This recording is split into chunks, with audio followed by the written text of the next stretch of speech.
Je change complètement de sujet. Là, je prends l'usage en 2 diapos. Les maisons de pêcheurs, bah oui, en Loire-Atlantique, il y a les rivières et il y a la mer. Maisons de pêcheurs du bord de la mer. Vous voyez des maisons très basses, hein, on est près du vent. Maisons très très modestes. Les pêcheurs ne sont pas des gens qui ont beaucoup d'argent. On est à Préfaille, à la Bernerie. Vous voyez. Là, il y a 2 maisons. Là, il y en a une. Vous voyez, 18e, 19e siècle et 1900.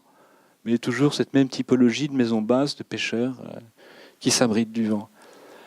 Quand on est dans les îles de Loire notamment, on a des maisons de pêcheurs, mais là c'est l'inverse.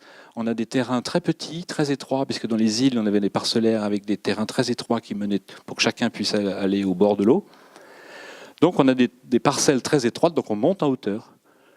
1 pièce, 2 pièces, 3 pièces. Donc là on est à Varade, à la Meilleraie, là on est à Oudon, là on est à Indre. Vous voyez, changement de tuffeau ou de briques, mais même typologie. Alors là, au niveau formel, c'est bien une typologie qu'on reconnaît immédiatement de la maison de pêcheurs. On en trouve à Trente-Mots aussi. Et puis j'ai mis cette image en haut à gauche qui est intéressante. C'est une peinture de Bertreux, Edmond Bertreux. C'est un peintre nantais, pas très connu, mais qui a représenté beaucoup les paysages de Loire-Atlantique et dont on sait qu'il était extrêmement fidèle. Donc ça, c'est une peinture de la fin du XIXe siècle qui montre les maisons dans leur état chromatique de l'époque. Et c'est intéressant parce qu'on voit que les enduits, d'abord toutes les maisons sont enduites, hein, on a différents tons de beige, du plus foncé au plus clair, et un niveau cholet de blanc, et on a des menuiseries qui sont grises, ou gris-vert, ou noires. Hein, à l'époque, la peinture, on la faisait soi-même avec des métaux, du plomb, etc. La base était grise. Quand on pouvait rajouter un peu de pigment en poudre dedans, ce qui faisait du gris-vert, ou du gris-bleu, ou du gris-rouge. Et quand on n'avait pas de peinture, on mettait du goudron sur les portes pour les protéger des insectes et des moisissures.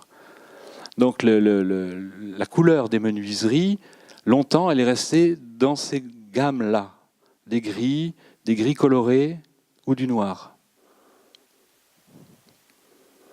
La peinture avec du bleu, du jaune, du vert, du orange, du violet, ça n'arrive qu'après-guerre.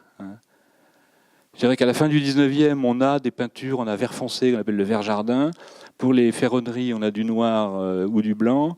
Enfin, vous voyez, il y a des gammes très très limitées qui font que l'architecture a des couleurs très limitées.